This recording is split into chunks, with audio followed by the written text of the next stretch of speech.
Hi everyone! Today I'm going to review the 3D printed molds that Cada Soapery sent me. Please note that I am not being paid for this review and all opinions are my own based on my own experience. So let's jump right in. Cada Soapery produces and sells 3D printed bath bomb molds that come in all different shapes and sizes. The prices range from $15 to $35 depending on the shape and size, and Cada molds prices are comparable to other 3D bath bomb mold makers. Their 3D molds are made from PLA filament and are quite durable. One of the great things about PLA is that it's biodegradable, but it takes 70 to 80 years, so they won't start to degrade during your lifetime. All of their molds come in 3 separate pieces. The first is the shell, which is this outer piece that encases the actual molds. The shell helps with molding the Saturn ring on the bath bomb, but its main purpose is to keep the mold pieces in place. And then the other 2 pieces are the top and bottom of the mold. There are plenty of things that I really like about Cada molds. First of all, they'll last a long time with proper care and they're easy to care for. They're also easy to use and affordable, and they have so many shapes and sizes to choose from. I had a very hard time choosing from all their options, but this is one of the best things about 3D printed molds. You can get pretty much any shape and size you want. One of the things that I love most about these molds is that you can get a perfectly uniform bath bomb each and every time without having to buy an expensive bath bomb press. And the same goes for the Saturn ring on the bath bomb.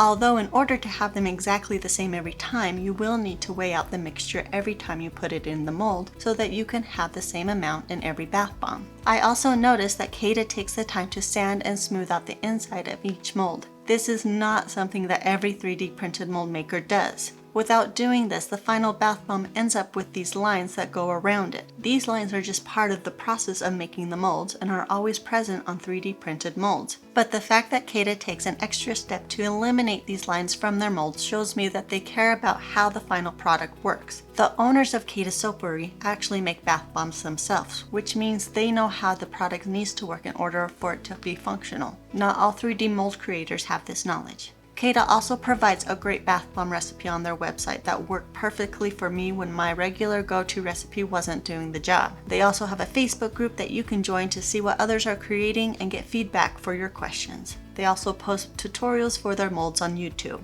Now there are some downsides to these molds. However, I need to say that these downsides don't apply only to Cada molds. Most of these things apply to all 3D printed molds. The first is that they do cost more than their stainless steel counterparts, so they are an investment, but again, just take care of them. The second is that they can warp from high heat. I've seen a couple of individuals forget about this and throw their molds right into the dishwasher, only to have them come out all warped. So it's important to wash them by hand with cool or cold water. The third is that I've also noticed that one of my molds has started to unravel just a bit. I asked Cada about it and they said that it's not something that normally happens, but due to the nature of how they're made, they can separate in different areas. They said I could fix it with a little super glue. But even though it's unraveling a little bit, it hasn't affected how it functions at all.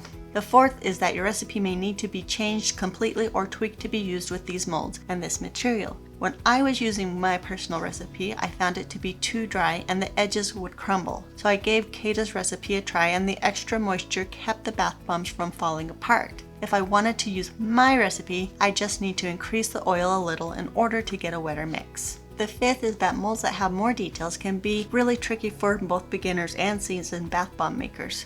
Unfortunately, I don't have any molds with a lot of details right now, so I can't verify that it's true, but I have heard this from others. And finally, I found that there's a bit of a learning curve associated with 3D printed molds. When I first started using them, I approached the process the same as I do with my stainless steel molds. Sprinkle in the mixture, poke a hole, and gently compress it. But I ended up with a bath bomb that was packed too tightly and it split in half. The techniques I used with stainless steel molds just didn't quite work with 3D printed molds, so I had to experiment and learn the new techniques until the process worked. Now I know that probably sounded like a lot of negatives about these molds, but I would never consider any of these negative aspects to be deal breakers. I think they're more like things that you should just keep in mind. I will still purchase from them and I still highly recommend Cada's molds. And I also want to mention Cada's customer service. Will and Bailey Cada own the company, and their customer service has been wonderful. Will has responded quickly to emails, even with a newborn baby at home. At one point, I needed an extra part, and Will sent it out the very next business day. They list on their website the expected processing time, so their customers know when to realistically expect their order. They know bath bombs, so they know what makes their products better. So that, along with the Facebook group, YouTube tutorials, and quick email responses that I mentioned earlier, goes a long way to support and help their customers to be successful. In the future, I think it would be great to see custom molds from Cada. For example, imagine if a company was able to create bath bombs in the shape of their own logo. There are so many ways I think custom molds could be beneficial to both customers and Cada. I would also love to see them offer something like an arbor press to help out those who don't have the strength or endurance to compress their bath bombs. In the end, Cada molds are great for anyone who wants uniform bath bombs but who don't want to or can't afford a pneumatic or electric bath bomb press. If you're a beginner, start with a sphere or donut shape because these shapes don't have smaller details and I feel they're easier to learn with. I love using my Cada molds and I would recommend them to anyone ready to up their bath bomb game with a more professional bath bomb look and plenty of fun and unique shapes. And I love that I get smooth, consistent bath bombs each and every time I make them. Plus, they're fairly affordable and easy to care for. But as I mentioned, there is a bit of a learning curve when it comes to using them, and I've got a full video that goes over in detail exactly how to use 3D printed molds to get the best results.